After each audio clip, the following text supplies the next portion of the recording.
ये आकाशवाणी रायपुर है। छत्तीसगढ़ी समाचार बुलेटिन के संग संगीता यादव के जय जोहार। अब सुनो आज के प्रमुख समाचार। केंद्रीय स्वास्थ्य मंत्रालय ह चीन में सांस संबंधी बीमारी ला देखत राज्य मन ले स्वास्थ्य स्थिति के समीक्षा करे बर कहिन। दंतेवाड़ा बैलाडीला के बीच माओवादी मन ह भांसी डामर प्लांट संग सड़क निर्माण काम में लगे 14 वाहन में आगी लगा दिन। और सिख पंथ के संस्थापक गुरु नानक देव जी के आज मनाए जाथे जयंती। उन्हें छत्तीसगढ़ में कार्तिक पुन्नी के मौका में श्रद्धालु मन ह करेन पुण्य स्नान। अब समाचार विस्तार ले। केंद्रीय स्वास्थ्य मंत्रालय ह चीन में सांस संबंधी बीमारी ले शुरू होए के सार्वजनिक स्वास्थ्य स्थिति ला देखत तैयारी ले जुड़े उपाय के समीक्षा करे के निर्णय ले हे। मंत्रालय ह राज्य और केंद्र शासित प्रदेश मन के तुरते जन स्वास्थ्य और अस्पताल मन में स्थिति के समीक्षा करे बर कहिन। उत्तरी चीन में लइका मन में सांस ले जुड़े बीमारी के तेजी ले बाढ़े के सूचना मिले हे। मंत्रालय ह कहिन कि सरकार ए स्थिति ऊपर नजर राखे हे और डराए के कोनो बात नहीं है। सबो राज्य और केंद्र शासित प्रदेश मन ला कोविड ले जुड़े संशोधित निगरानी के निर्देश ला लागू करे बर कहे हे। ओ मन ला इन्फ्लुएंजा जैसन गंभीर सांस के बीमारी के निगरानी करे बर कहे गे हे। राज्य मन ला लइका और किशोर वर्ग में विशेष ध्यान दे बर कहिन। केंद्र सरकार हा Ayushman Bharat health and wellness के नाव बदल के आयुष्मान आरोग्य मंदिर कर दे हे। एकर टैगलाइन आरोग्यम परामम धनम है। सबो राज्य और केंद्र शासित प्रदेश मन में पाती के माध्यम ले दिशा निर्देश जारी करके एकर वर्तमान नाव ला सही तरीका ले बदले बर कहे हे। मंत्रालय हा नाव बदले के नाम ला पूरा करे के बाद प्राथमिक स्वास्थ्य केंद्र मन के फोटो घलो अपलोड करे बर कहे हे। संविधान दिवस के मौका में बिलासपुर के उच्च न्यायालय में न्यायपालिका के आगू खड़े चुनौती और निराकरण विषय में संगोष्ठी करेगी। कार्यक्रम के मुख्य अतिथि छत्तीसगढ़ उच्च न्यायालय के न्यायाधीश नरेंद्र कुमार व्यास और विशिष्ट अतिथि न्यायाधीश राकेश कुमार पांडे रहीन। ए मौका में न्यायाधीश मन हा संविधान के उद्देशिका के वाचन करीन। कार्यक्रम में न्यायाधीश श्री शिवास हा कहिन कि संविधान के पालन में न्याय व्यवस्था ला सरल बना के जन जन ला एखर ले जोड़ना न्यायाधीश मन के पहली कर्तव्य होना चाहिए। उन्हें न्यायाधीश श्री पांडे हा भारतीय संविधान के महत्व पर प्रकाश डालत कहिन कि यह नागरिक मन के हित और उखर मौलिक अधिकार के रक्षा करथे। छत्तीसगढ़ विधानसभा चुनाव बर मतगणना 3 दिसंबर के सबो जिला मुख्यालय मन में कड़ा सुरक्षा व्यवस्था के संग होही। एखर बर निर्वाचन आयोग डहर ले सबो तैयारी करे जाथे। इस सिलसिला में राज्य के मुख्य निर्वाचन पदाधिकारी रीना बाबा साहेब कंगाले के निर्देश में राज्य स्तरीय मतगणना प्रशिक्षण के कार्यक्रम करेगी। रायपुर संग आने प्रशिक्षण स्थल मन में होए ए कार्यक्रम में राष्ट्रीय और राज्य स्तरीय मास्टर ट्रेनर्स मन ह घलो सबो जिला में निर्वाचन ले जुड़े अधिकारी और कर्मचारी मन ला मतगणना काम बर प्रशिक्षित करेन। दंतेवाड़ा ले बैलाडीला के बीच बीते रथिया माओवादी मन ह भांसी डामर प्लांट संग किरंदुल सड़क निर्माण में लगे 14 वाहन में आगी लगा दिन। खबर के मुताबिक दुरुक के एक ठिन कंपनी के कर्मचारी दंतेवाड़ा ले बैलाडीला के बीच सड़क सुधार और विनिर्माण के काम में लगे रहेन। इही दौरान भांसी के कैंप में करीबन 50 के संख्या में माओवादी पहुंचीन। ओमन ह 4 Hyva, 4 pickup, 1 JCB, 1 crane, 1 shifter truck, 2 पानी टैंकर, 1 मिक्सर वाहन संग 14 वाहन में आगी लगा दिन। संगे संग इहाँ तैनात गार्ड ला घलो बंधक बना लीन। माओवादी मन हा गार्ड ला कोनो नुकसान नहीं पहुंचाए है। घटना के बाद इलाका में सर्चिंग बढ़ा दे गे है। उहे नारायणपुर जिला में माओवादी मन हा नारायणपुर ले ओरछा रद्दा में रायनार के तीर पेड़ ला काट के सड़क यातायात ला बाधित करीन। एखर चलत बस मन के अवै जवई हा नहीं हो पाइस।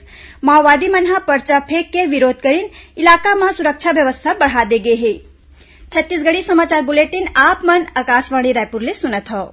छत्तीसगढ़ के खबर ले है आपकी वास्ता और खबर के विश्वसनीयता ले है हमार वास्ता। आकाशवाणी समाचार रायपुर के प्रादेशिक समाचार बुलेटिन के संगे संग हमार समसामयिक कार्यक्रम आप रेडियो के संग अपन मोबाइल में घलो सुन सकत हो। आकाशवाणी समाचार फेसबुक, ट्विटर और यूट्यूब में घलो हावय। हमार फेसबुक पेज हरे Chhattisgarh news on AIR, Twitter handle CGAIR news और हमार यूट्यूब चैनल हरे छत्तीसगढ़ AIR न्यूज। तो अब रेडियो के संगे संग आपके मोबाइल के माध्यम ले हम आप तक पहुंचत हन। छत्तीसगढ़ के हर खबर पर सुनत रहो आकाशवाणी समाचार।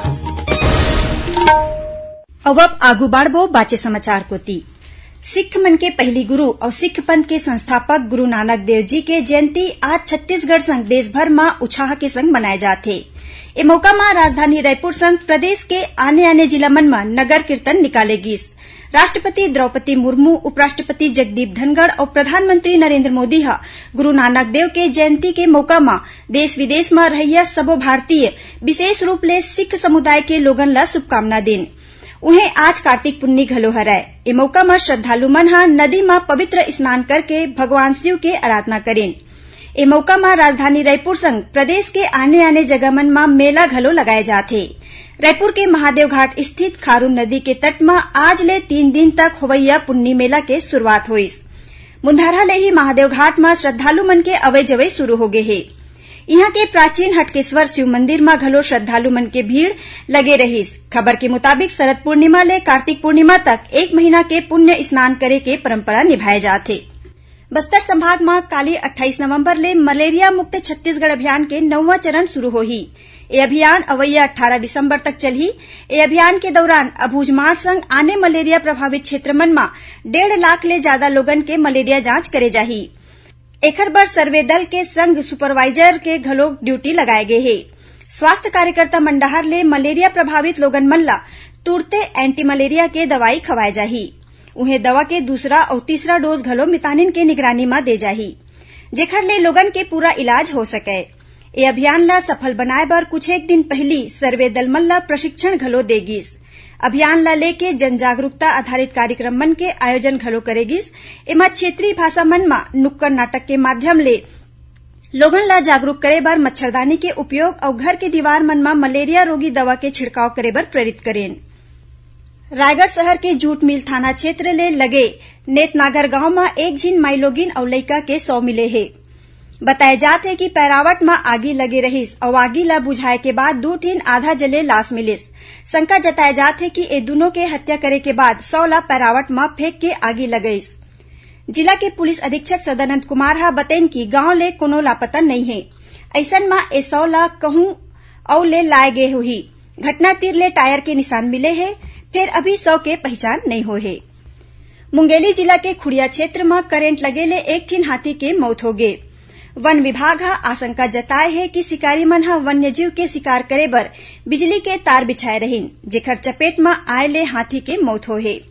मुंगेली के डीएफओ सत्यदेव शर्मा हा बतेन की घटना के जांच शुरू हो गए है और शंका के आधार में मौका ले करीबन 6 लोगन ला हिरासत में ले गए है।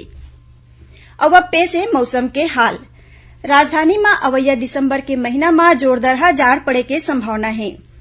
उन्हें अवैया 2 दिन में 1-2 जगह मन में हल्का ले मध्यम वर्षा हो सकत है। मौसम विज्ञानी एचपी चंद्रा हा बतेन की बंगाल के खाड़ी ले बड़का पैमाना में नमी आवत है। उन्हें मध्य प्रदेश में घलो एक ठीन चक्रवात बने हुए है। एखर असर राज्य के मौसम ऊपर घलो पड़े है और तापमान में गिरावट दर्ज करे गए है। ठंडा हवा के सेती पाछू एक हफ्ता ले सरगुजा संभाग के तापमान में सरलग गिरावट आवत है। काली अंबिकापुर में ए मौसम में पहली बार पारा 10 डिग्री सेल्सियस ले नीचे पहुंच गई। मैनपाट और बलरामपुर जिला के सामरीपाट इलाका में घलो ज्यादा जाड़ पड़त है। राजधानी रायपुर संग तीर तखार के इलाका मन में आज बिहनिया ले ही बादल छाए रहिस। आखिर में प्रमुख समाचार एक घाव फेर। केंद्रीय स्वास्थ्य मंत्रालय हा चीन में सांस संबंधी बीमारी ला देखत राज्य मन ले स्वास्थ्य स्थिति के समीक्षा करे बर कहे। दंतेवाड़ा बैलाडीला के बीच माओवादी मन हा भांसी डामर प्लांट संग सड़क निर्माण काम में लगे 14 वाहन में आगी लगा दिन। और सिख पंथ के संस्थापक गुरु नानक देव जी के आज मनाए जाते जयंती। उन्हें छत्तीसगढ़ में कार्तिक पुन्नी के मौका में श्रद्धालु मन हा करेन पुण्य स्नान। एकरे संग छत्तीसगढ़ी समाचार बुलेटिन इहे सिरावत है। जय जोहार।